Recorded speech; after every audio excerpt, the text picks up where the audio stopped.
आज गंगादेव गाउँपालिकाका अध्यक्ष हरिबहादुर पुनजीसँग विशेष कुराकानी गर्दैछु। यो भिडियो देख्नुभयो होइन साथीहरू? यति बेला यो सामाजिक सञ्जालमा निकै चर्चित छ। रोल्पाको गंगादेव गाउँपालिकाको ताप्ला बजारमा बनाएको केही समय पश्चात पुल भाँचियो।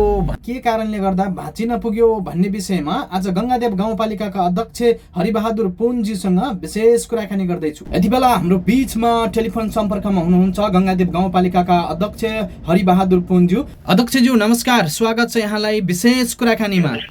अध्यक्षज्यू, यो गंगादेव गाउँपालिका वडा नम्बर 6 ताप्ला बजारमा निर्माण सम्पन्न भएको पुल अहिले भाँचिएको अवस्थामा सामाजिक सञ्जालमा यसको निकै चर्चा भइराखेको छ। यो पुल कसले निर्माण गरिएको हो र यसको लागत कति रहेको छ अध्यक्षज्यू? हजुर, 2 लाख रुपियाँ बजेटको पुल हो। हजुर हजुर, लगातार अनुमान 2 लाख त्यहाँदेखि त्यसैमा पनि फेरि तिनीहरू अब यो मसान्त बेला लगातार काम गरेर भुक्तानी लिनको लागि हजुर, पालिकामा आएर निवेदन दिने अनि गएर उता सेटिङ खोलेपछि भुक्तानी गर्ने भन्नु भनेर 12-13 दिनकै सेटिङ खोलेर भाँचेको हो। अध्यक्षज्यू, यसमा तपाईहरुको निगरानी कम भएको देखिन्छ अनि असार मसन्ताले च्याप्दै गर्दा तपाईहरुले काम अगाडि बढाउनु पर्ने, जसरी पनि सक्नु पर्ने र असार मसान्त भित्रै सम्बन्धित निर्माणकर्ताले पनि सम्पन्न गरेर पास गराउनु पर्ने यो अवस्था सिर्जना भएको हो। त्यो त वडाले अब वडालाई हामीले त अब कहिलेदेखि काम अगाडि गर भनेर जिम्मा दिएको है। अब अधिकांश हाम्रो फेरि अरू वडाहरूले अगाडि नै काम गरे होइन, त्यस्तो पनि छैन हाम्रो पालिकामा अहिले त पनि छैन। तपाईहरुले विकास निर्माणको कार्य सम्पन्न गर्दै गर्दा त्यसमा मापदण्ड लागू हुन्छ कि हुँदैन? हुन्छ, लागू। यो पुल निर्माण गर्दा के तपाईहरुले मापदण्ड लागू गर्नु भएको हो? पुल निर्माणमा मापदण्ड विपरीत भएकै कारण भाँचिएको जस्तो देखिन्छ नि। के यो निर्माण समितिले प्राविधिकको सल्लाह बिना नै सेटिङ खोलेको हो? कुरो के हो भन्दाखेरि त्यो निर्माण समितिले प्राविधिकसँग पनि राय सल्लाह लिनु पर्थ्यो नि त। अनि तिनीहरूलाई त्यहाँ नै गएर सेटिङ खोल अनि 12-13 दिनभित्रै सेटिङ खोल भन्नु भनेर प्राविधिकले भनेको हो। हजुर हजुर, अध्यक्षज्यू, यसको अब जवाबदेहिता चाहिँ कसले लिन्छ? त्यो त निर्माण जो वडाले निर्माण गर्यो त्यही जवाबदेही के। अध्यक्षज्यू, यो एउटा अर्को कुरा छ, यसमा तपाईले भुक्तानी दिनु भएको छ या छैन गाउँपालिकाबाट? यस विषयमा धेरै जिज्ञासाहरू आइराखेको छ। त्यो भुक्तानीको लागि चाहिँ त्यो खबर आउने बित्तिकै भुक्तानी प्रक्रिया रोकिएको छ होइन। सम्बन्धित निकाय जुन समिति थियो त्यो समितिले चाहिँ अब काम गर्नलाई त फेरि अब त्यो सबै गराएर पुनर्निर्माण गर्नु पर्यो। निर्माण गरे अब अगाडिको प्रक्रिया चाहिँ के हुन्छ अध्यक्षज्यू? निर्माण भइसकेको पुल भत्किएको छ, त्यसमा काम गर्ने कामदारहरूले पनि पैसा पाउनु पर्ने होला। निर्माण समितिलाई तपाईहरूले कस्तो अवस्थामा रकम भुक्तानी दिन सक्नुहुन्छ?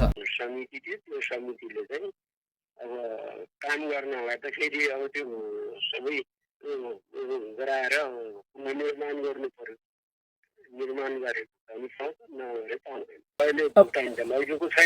तर धेरैले जनताको करबाट उठाइएको 2 लाख पैसा बालुवामा पानी झै भयो भन्छन् नि।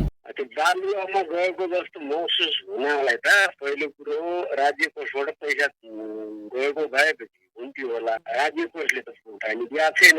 यो काम असार मसान्त लागेपछि मात्रै सक्नुपर्छ भन्ने भ्रममा पर्नुभएका निर्माण व्यवसायी र तपाईहरुको नियमन कमजोरका कारण यस्तो घटना घटेको देखिन्छ। हामीले त नीति बनाएर सबैलाई भनेका छौँ नि त, असारको अन्तिम समुदाय काम गर्ने नीति चाहिँ राम्रो होइन। तपाईँहरू चाहिँ वडा अध्यक्षहरूले, प्रत्येक वडा अध्यक्षहरूले एक मसान्तभित्रै काम सम्पन्न गर्नुहोस्। अन्य असारमा आफ्नो फाइल लगेर अब भुक्तानी ल्याउने कहाँ के गर्नुपर्ने त्यो हिसाबले हामीले निर्देशन गरेको हो है। अब विकास आउँछन् होइन, अब त्यस्ता समस्या नआउने कुरा भएन होइन। अब त्यस्तो धेरै पनि होइन, त्यसले चाहिँ एउटा भाइरल बनाएको। तपाईलाई यसमा नियमन पनि नगरेको, असार मसान्तमा भुक्तानी पनि दिनुपर्ने, इन्जिनियरिङ मापदण्ड पनि लागू भएको थिएन कि भन्ने आशंका गर्नेहरू छन्। तपाईको निकै कडा आलोचना पनि भइरहेको छ, के भन्नुहुन्छ? त्यो त अब आलोचना त आइहाल्छ नि, नहुनु त भएन होइन। कस्तो भने त्यसको अब यथार्थमा बुझेर जानु पर्यो नि त। मैले भन्नु खोजेको के हो भने त्यहाँ गएर प्राविधिकहरूले ल है यसको पुग्यो, मापदण्ड पुग्यो, खोला भन्न भनेको भयो प्राविधिकको कमजोरी हुन्थ्यो होइन। प्राविधिकले त किन खोलेको भनेर निर्माणलाई चाहिँ गरेको छ। त्यही पनि मैले आज टोली पठाइदिएको छु त्यहाँ प्राविधिकहरू होइन। अब तपाईको विचारमा चाहिँ यो निर्माण पक्षकै कमजोरी हो र निर्माण पक्षले नै कमजोरी गरेको हो भन्नुभयो। यसमा दुःख गरेका कामदारहरूको विषयमा चाहिँ के हुन्छ त?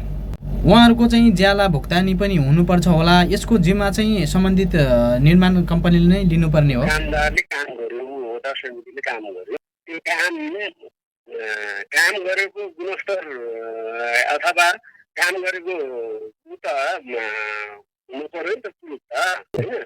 उहाँहरूले जुन रूपले काम गर्नुभयो कोसँग राय सल्लाह लिएर कसरी चाहिँ भत्काउनु भयो उहाँहरूकै हातबाट भत्कियो त। भनेपछि यो पुल पुनर्निर्माण नगरिएसम्म गाउँपालिकाबाट भुक्तानी आउँदैन। जसले काम गराएको हो उसले नै कामदारको ज्याला मजदुरी दिनुपर्छ भन्ने तपाईँको धारणा? यही कुरा हो। त्यो पुनर्रूपले निर्माण पनि हुनु पर्यो र त्यसलाई फेरि अब यस्तो हो कि अब जस्तै मापदण्ड अनुसार काम भएको अब लगभग 27-28 दिनसम्म सेटिङ नखोलेर भएको भए प्राविधिकको कमजोरी हुन्थ्यो होइन। 12-13 दिनमा पुग्दै सेटिङ खोलेको छ, त्यो पनि प्राविधिकले रोक्दै त्यो कुरालाई फेरि मैले अब अहिले बिहान मात्र मैले इन्जिनियरको टोलीलाई पठाएको छु होइन। बुझेर आउनु त्यो कस्तो कमजोरी के हो समस्या आउँछ। हुन्छ अध्यक्षज्यू, धेरै धेरै धन्यवाद समय र कुराकानीको लागि।